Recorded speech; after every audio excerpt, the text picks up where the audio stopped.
الحمد لله نحمده ونستعينه ونستغفره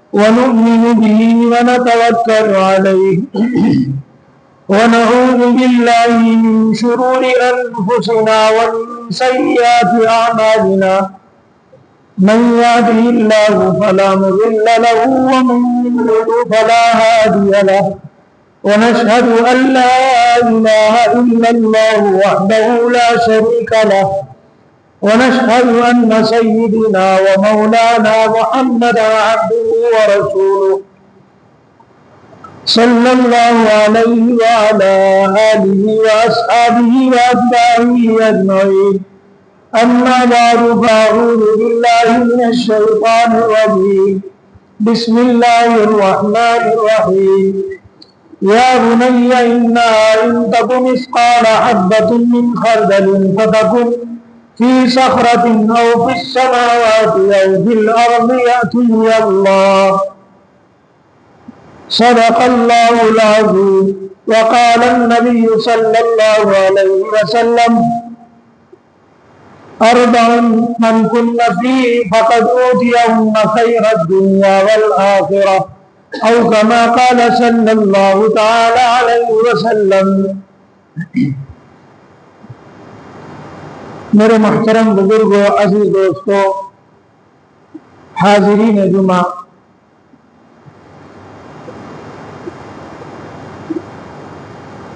میں نے قرآن کریم کی آیت کا ایک ٹکڑا جناب محمد رسول اللہ صلی اللہ علیہ وسلم کی ایک حدیث آپ کو سنائی.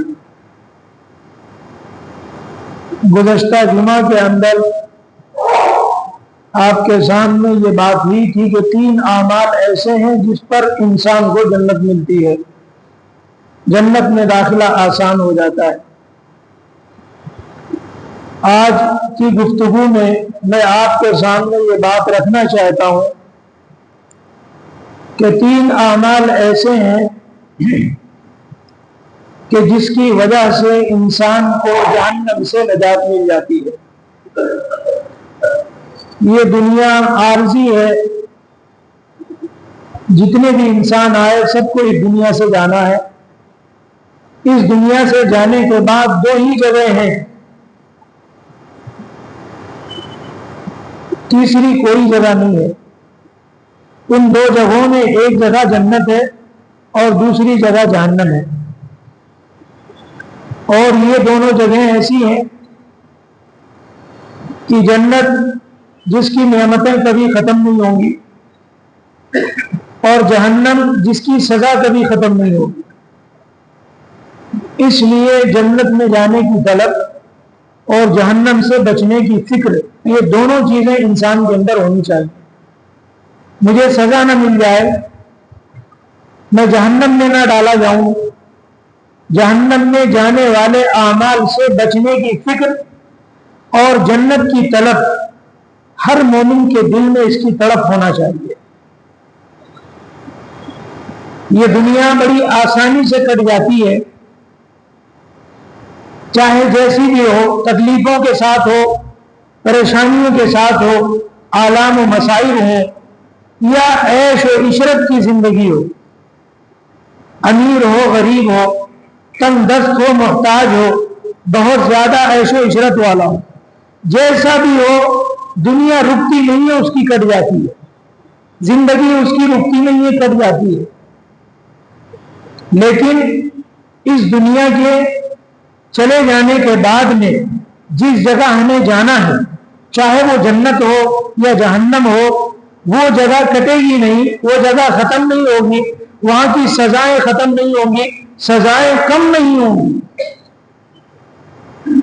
اس بنیاد پر انسان کو یہ باتیں مد نظر رکھتے ہوئے اس سوچ کے ساتھ زندگی میں قدم رکھنا چاہیے کہ ہمیں جہنم سے ہمارا واسطہ نہ پڑنے پائے، جہنم سے حد بچ جائے. اور جہنم سے بچنے کے لیے، جنت میں جانے کے لیے اللہ نے اپنے بندوں کو جہنم میں بھیجنا نہیں چاہتا. اسی لیے اللہ تعالیٰ نے جب سے یہ دنیا بنائی ہے آخرت تک 1,24,000 انبیاء کرام علیہ السلام اللہ نے بھیجے صرف اسی لیے کہ وہ دنیا والوں کو بتاتے رہے کہ دیکھو یہ کام کرو گے تو جنت ملے گی، اس کام کو اگر تم انجام دو گے تو جہنم میں جانا پڑے گا۔ بس پوری زندگی کا نچوڑ یہی تھا کہ نیک اعمال کرنے سے جنت ملے گی، برے اعمال کرنے سے جہنم کی سزا ملے گی۔ اور یہی بات جناب حضرت آدم علیہ نبینا علیہ الصلوۃ والسلام سے لے کر ہمارے پیارے آخری نبی سرکار دو جہاں جناب محمد الرسول اللہ صلی اللہ علیہ وسلم تک جتنے انبیاء آئے سب نے یہی بات سمجھائی لوگوں کہ دیکھو اعمال ایسے کرو کہ تمہیں جنت مل جائے، ایسے اعمال نہ کرو کہ جس سے تمہیں جہنم میں جانا پڑے۔ تو پیارے آقا صلی اللہ علیہ وسلم نے 3 باتیں ایسی بتائیں کہ جس کی وجہ سے انسان کو جہنم سے نجات مل سکتی ہے۔ وہ 3 باتیں آپ کے سامنے رکھنا چاہتے، اور یاد رکھیں اس دنیا میں جو اللہ کا نظام ہمارے ساتھ چل رہا ہے، کبھی ایسا بھی ہوتا ہے کہ اس دنیا میں اللہ تھوڑی بہت سزائیں دے دیتے ہیں، اور کبھی ایسا بھی ہوتا ہے کہ پوری زندگی انسان کو کوئی تکلیف نہیں پہنچتی، پھر اس کی اکٹھی سزا۔ کتابوں میں لکھا ہے کہ فرعون اتنا بڑا اللہ کا نافرمان، اتنا بڑا اللہ کا نافرمان کہ خدائی کا دعویٰ خود ہی کر بیٹھا کہ خدا میں ہی ہوں، اتنا بڑا خدا کا نافرمان، ظلم و جبر کی حدیں اس نے توڑ دی، اتنا ظالم اس دنیا میں بادشاہ گزرا ہے۔ لیکن اس دنیا میں اللہ نے اس کے ساتھ جو معاملہ فرمایا وہ یہ کہ کتابوں میں لکھا ہے کہ پوری زندگی اللہ تعالیٰ نے کبھی اس کے سر میں درد بھی پیدا نہیں ہونے دیا، یعنی دنیا میں اتنی سی بھی تکلیف اللہ نے اس کو نہیں دی کہ بتاؤ سر میں کبھی اسے درد ہوا ہو۔ تو اللہ تعالیٰ کا اس دنیا میں نظام لوگوں کے ساتھ بہت عجیب ہے، کسی کو تکلیفوں میں رکھتے ہیں، کسی کو آسائشوں میں رکھتے ہیں، کسی کو فوراً پکڑ کر لیتے ہیں اور کسی کی پوری زندگی پکڑ نہیں کرتے۔ لیکن اس کا یہ مطلب نہیں کہ ہم جو بھی کر لیں وہ ٹھیک ہے۔ ہمیں اپنے اعمال کی جانچ ہمیشہ کرتے رہنا چاہیے کہ ہم ٹھیک راستے پر چل رہے ہیں، کہیں ایسا تو نہیں ہم نے غلط راستہ چن لیا ہے، کہیں ایسا تو نہیں ہم نبی پاک صلی اللہ علیہ وسلم کے اعمال اور آپ کے طریقوں کے خلاف تو نہیں چل رہے۔ یہ ساری چیزیں ہمیں سوچ سمجھ کر قدم رکھنا چاہیے۔ کیوں؟ اس لیے کہ اللہ تعالیٰ اس بات پر قادر ہے، اور اللہ تعالیٰ نے صاف اعلان کیا ہے کہ تم اس دنیا میں جو بھی عمل کرو گے اچھا یا برا، کوئی عمل تمہارا ایسا نہیں ہے جو مجھ سے چھپ سکے گا، کوئی عمل۔ حضرت لقمان نے اپنے بیٹے کو وصیت فرمائی، اور نصیحت فرماتے ہوئے بلایا اور کہا کہ اے میرے بیٹے دیکھ ایک بات یاد رکھنا۔ قرآن کریم میں اللہ تعالیٰ نے اس کا تذکرہ فرمایا۔ اللہ فرماتے ہیں قرآن کریم میں کہ یا بنی ان تک مثقال حبۃ من خردل فتکن فی صخرۃ او فی السماوات او فی الارض یأتی بها اللہ۔ اے میرے بیٹے اس دنیا میں تم جو بھی کام کرنا، جو بھی عمل کرنا، تو یہ سوچ لینا کہ وہ کام تمہارا، وہ عمل تمہارا، چاہے تم پہاڑوں کی چوٹیوں میں غار کے اندر چھپ کر کرو،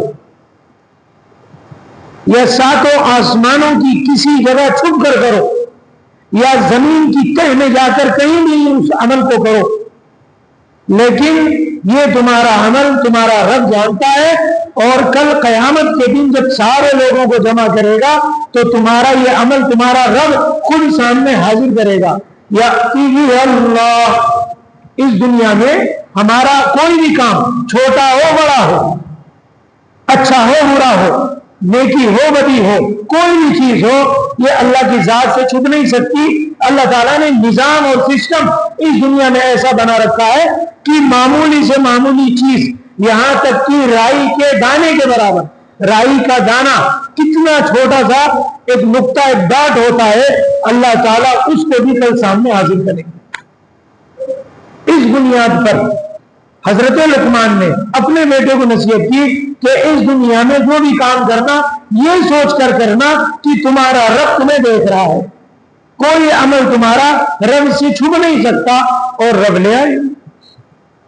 اسی وجہ سے آج انسان اپنی حفاظت کے لیے کیمرے بٹھاتا ہے, سیکورٹی اس کی سمجھتا ہے, سیفٹی کے لیے کیمرے بٹھاتا ہے.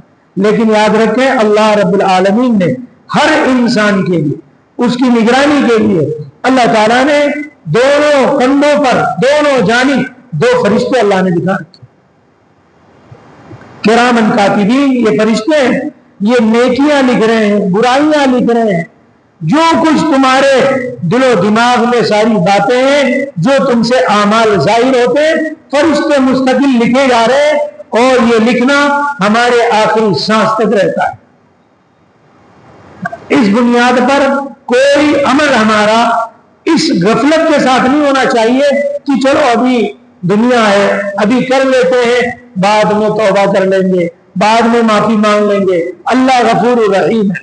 یوں فرمایا کہ جو شخص اس نیت سے گناہ کرتا ہے, اس ارادے سے, اس خیال سے گناہ کرتا ہے کہ چلو اللہ غفور الرحیم ہے, بعد میں معاف کر دے گا, تو لکھا ہے کتابوں میں کہ اللہ تعالیٰ اس بندے کو اس کی جرات کی وجہ سے کبھی بھی آخری سانس تک اسے توبہ کی توفیق نہیں عطا کرتے. کیوں؟ اس لیے کہ گناہ اس امید پر کر رہا ہے کہ میں معافی مانگ لوں گا اور اللہ غفور الرحیم. اللہ تعالیٰ نے عدل کا معاملہ فرمایا ہے. اس بنیاد پر ہمیں اور آپ کو چاہیے کہ اس دنیا میں اللہ تعالیٰ نے جو ہمارے ساتھ معاملہ کیا ہے کہ ہمارا ہر چھوٹا بڑا عمل اللہ رب العالمین دیکھ رہے ہیں, واقف ہیں, اور کل میدان محشر میں جب حساب و کتاب ہمارا لیا جائے گا تو رائی کے دانے کے برابر بھی عمل بھی اللہ تعالیٰ سامنے لا کے رکھ دیں گے. اس بنیاد پر ہمیں اور آپ کو چاہیے کہ ہم ہر چھوٹے بڑے عمل پہ اپنی نگرانی کریں کہ میری ذات سے, مجھ سے یہ کام صحیح ہو رہا ہے یا غلط ہو رہا ہے.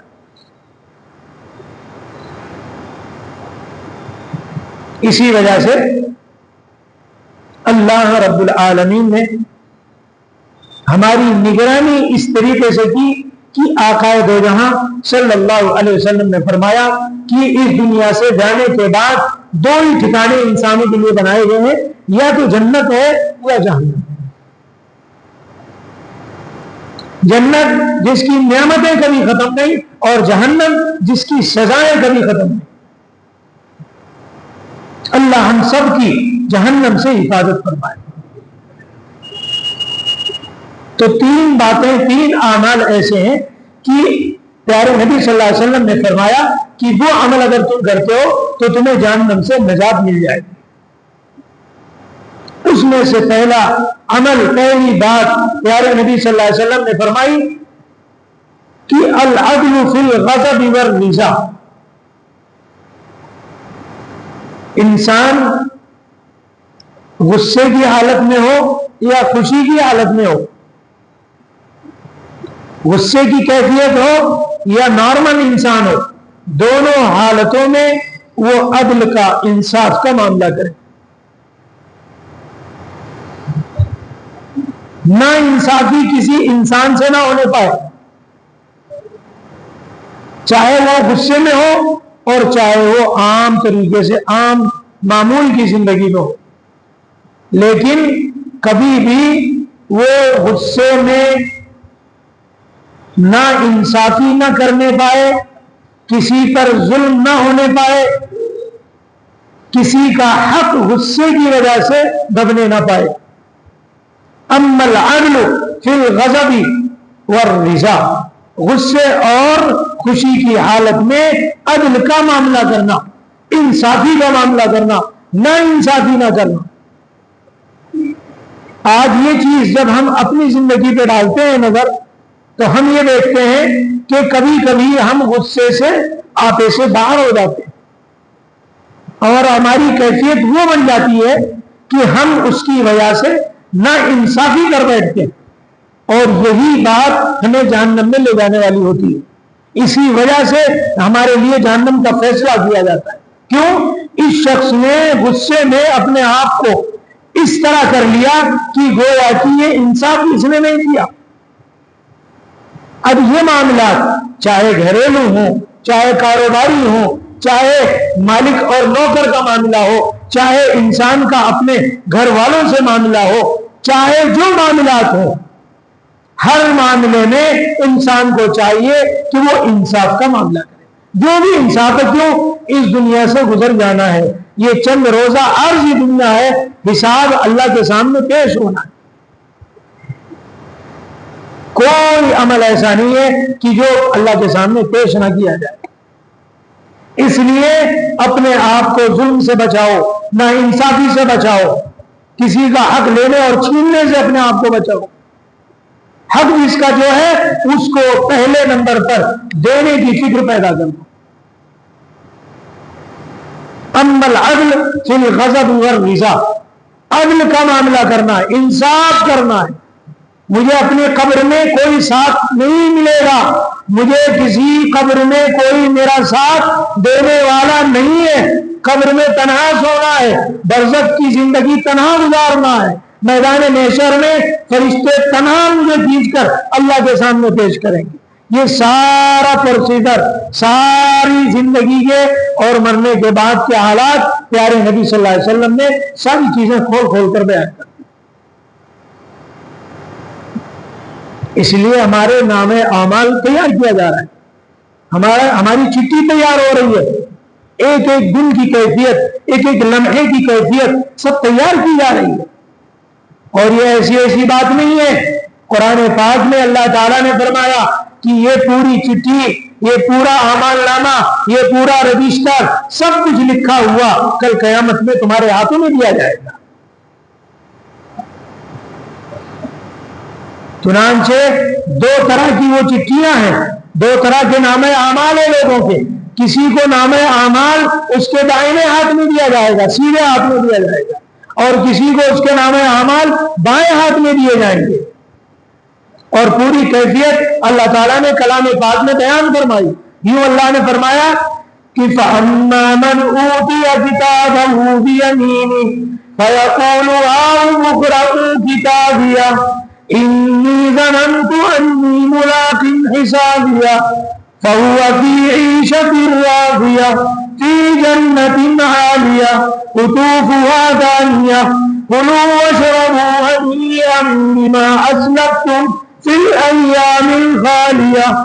یہ پورا واقعہ اللہ تعالیٰ نے کلام پاک میں بیان فرمایا کہ وہ لوگ جن کے دائیں ہاتھ میں رجسٹر ان کو تھمایا جائے گا، دائیں ہاتھ میں ان کا نام اعمال دیا جائے گا، تو اسی وقت ان کا چہرہ خوشی سے چمک اٹھے گا۔ کیوں؟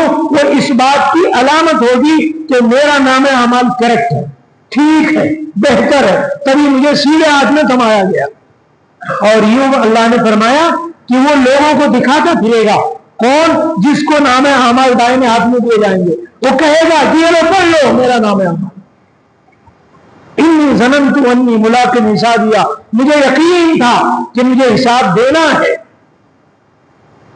اور فی عیشۃ راضیہ، ایسے شخص ہمیشہ عیش میں رہیں گے، جنت کے اعلیٰ درجوں میں ہوں گے۔ قطوفہا دانیہ، جنت میں پھل فروٹ کی ٹہنیاں ان کے سامنے جھکی ہوں گی۔ کلوا واشربوا، انہیں کہا جائے گا خوب کھاؤ پیو، اور یہ بدلہ ہے تمہارے ان دنوں کا جن دنوں میں تم نے صبر و شکر سے کام لیا، اللہ کی نافرمانی نہیں کی، اطاعت اور فرما برداری کی زندگی گزاری، جناب محمد رسول اللہ صلی اللہ علیہ وسلم کے بتائے ہوئے راستے پر چلے، اس لیے آج تمہارے لیے یہ آسانی ہے۔ اور جو شخص جس کا نام اعمال دائیں ہاتھ میں دیا جائے گا، وَأَمَّا مَنْ أُوتِيَ كِتَابَهُ بِشِمَالِهِ، جس کا نام اعمال اس کے بائیں ہاتھ میں دیا جائے گا، فَيَقُولُ يَا لَيْتَنِي لَمْ أُوتَ كِتَابِيَهْ، وہ کہے گا کاش مجھے یہ دیا ہی نہ جاتا، مجھے یہ پکڑایا ہی نہ جاتا، وَلَمْ أَدْرِ مَا حِسَابِيَهْ، مجھے معلوم نہیں تھا کہ میرا حساب و کتاب ہونا ہے۔ یا لیتہا کانت القاضیہ، کاش میرا جلدی فیصلہ کر دیا جائے، پریشان ہوگا وہ۔ ما اغنا عنی مالیہ، دنیا کے مال و دولت نے میرے کوئی نفع نہیں دیا، مجھے کوئی فائدہ نہیں آیا۔ ہلاک عنی سلطانیہ، دنیا میں بادشاہ تھا، وزیر تھا، بادشاہ کا اہم آدمی تھا،